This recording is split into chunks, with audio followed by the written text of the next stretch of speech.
Welcome to Celebrity Investing, your go-to source for insights, tips, and updates on navigating the exciting landscape of personal and global finance. Please like, share, and subscribe for more exclusive content. Welcome back. In Part 2, we're focusing on how lithium risks can still affect you through automakers, ETFs, and the broader economy, even if you never buy a lithium stock. Permitting can move slowly, especially when local communities push back or when water use becomes a flashpoint. Power is another quiet constraint. A mine, a refinery, or a cathode plant can't run without stable electricity, and grid upgrades don't happen overnight. Then there's shipping. Bad weather, port congestion, route changes, and higher insurance costs can raise delivered prices fast, even if the commodity price looks calm. Concentration risk adds another layer. When a large share of processing, equipment, or key inputs sits in a small number of countries or companies, disruptions hit harder. It doesn't require a crisis to matter. A policy change, a compliance review, or a single plant outage can shift bargaining power and move prices quickly. What is different about lithium and why prices can still whip around? The lithium story is less about one straight lineup and more about cycles and mismatches. New supply has come online in waves, but not always in the form or quality the market needs at that moment. Demand has also been uneven, with some regions growing faster than others and automakers adjusting plans based on margins and consumer budgets. This creates a split in the news cycle. One week you'll see oversupply claims. The next week you'll see warnings about shortages. Both can be true, depending on which part of the chain you're talking about. Another reason prices can swing is timing. Mines and chemical plants take years to build, while demand can shift in a quarter. When expectations change quickly, speculators fill the gap, pushing prices around even more.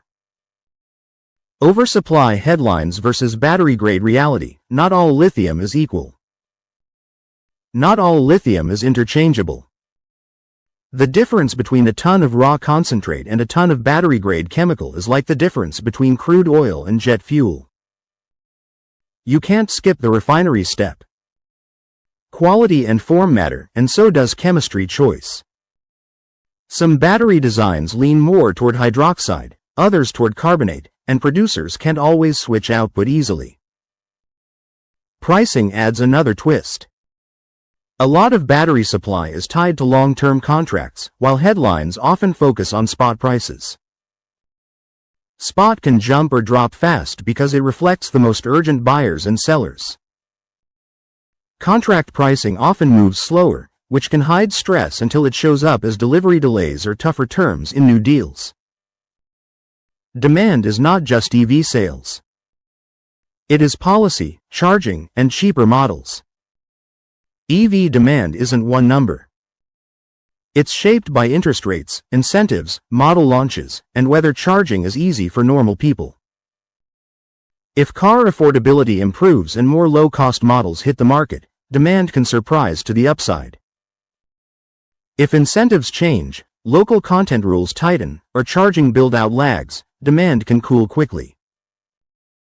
Automakers also adjust production plans based on inventory and margin targets, which can shift lithium demand even when long-term goals stay the same. Stationary storage, including grid and home batteries, is another moving piece. It can act like a steady buyer, but it can also surge during grid stress, heat waves, or policy pushes. When storage demand jumps at the same time EV demand holds steady, the supply chain can tighten faster than expected. Lithium prices move fast, but understanding the supply chain helps you stay grounded. Watch the signals, ignore the noise, and focus on real-world impacts.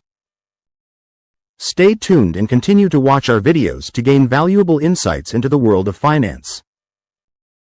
Subscribe, like, and share to continue your journey to financial success.